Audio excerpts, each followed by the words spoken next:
Senator Ping Lacson has thought about resigning. That's as the Senate endures fallout from events of the past 2 weeks. In his interview on our sister program Storycon, Lacson also revealed an active plot to change the Senate leadership yet again. Here's the story.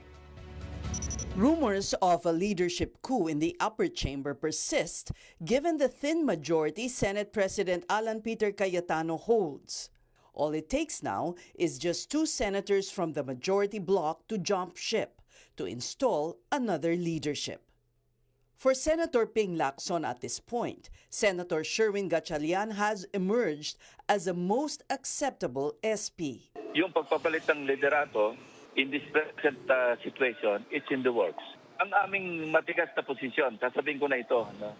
Nagkaisa-isa kami kasi sa tingin namin, ako mismo nag-propose ito, medyo untenable yung posisyon ni Tito Sen. So naging compromise, ang aming bet na maging Senate President, si Senator Sherwin Gatchalian, who may be acceptable to all 11. Acceptable na siya sa aming labing isa. Steadfast na kami rito.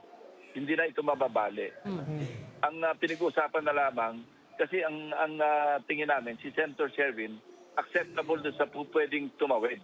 Kasi nga, ang naging problema ni Tito Sen, ang comment sa kanya nung ilan, at least yung tumawid sa kabila ngayon, narinig namin na hindi siya marunong mag-alaga ng kasamahan.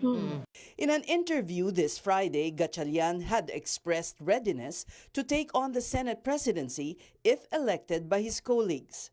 Gatchalian, who recently chaired the Senate Finance Committee, is nearing the end of his second term. Unity has been elusive to senators since a leadership coup ousted Tito Soto on May 11, and a shooting incident triggered panic and chaos on May 13. May narrative na ang ginagawa, lagi binabatok agad sa minority kung merong kapagpakan na nangyayari. Kaya kailangan magsalita rin kami na, teka muna, kaya napakalalim ng aming divide, yung political divide o yung bloke-bloke dyan sa Senate ngayon. Dahil nga doon sa mga gano'ng mga insinuation. Some majority bloc senators have since accused counterparts in the minority of prior knowledge of the shooting incident. It's a charge that Lacson called offensive. The veteran senator recalled that before he left the Senate complex on May 13, he even messaged NBI Director Melvin Matibag if Senator Ronald Bato de la Rosa will be arrested. Ang tanong ko sa kanya, sabi ko, between us, meron ba mangyayaring arestuhan sa Senado? Maliwanag yung sagot niya eh. Walang instruction, hindi kami gagalaw.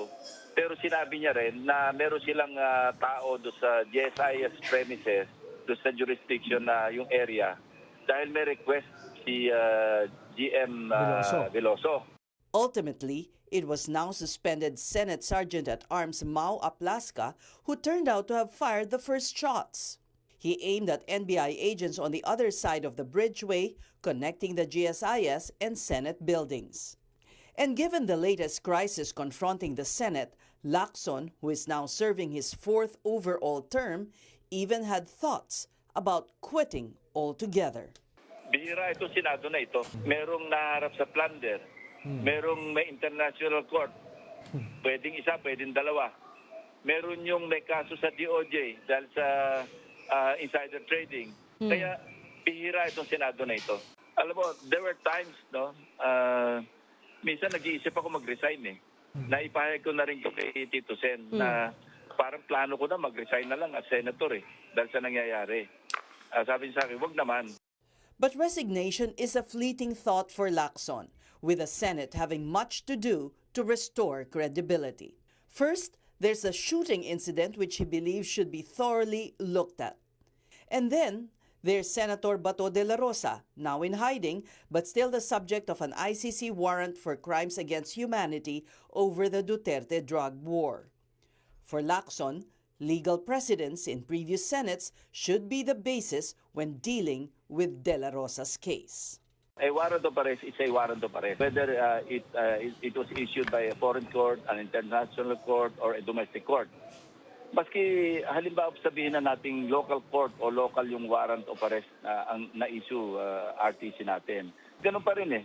pwede pa rin tayong, pwede natin sabihin na minamanmanan o pinanonood tayo ng buong mundo na isang sitting senator, merong warrant of arrest na nasa loob ng Senate, nandiyan physically, pero hindi inaaresto, hindi maaresto dahil nasa loob ng premises ng Senado.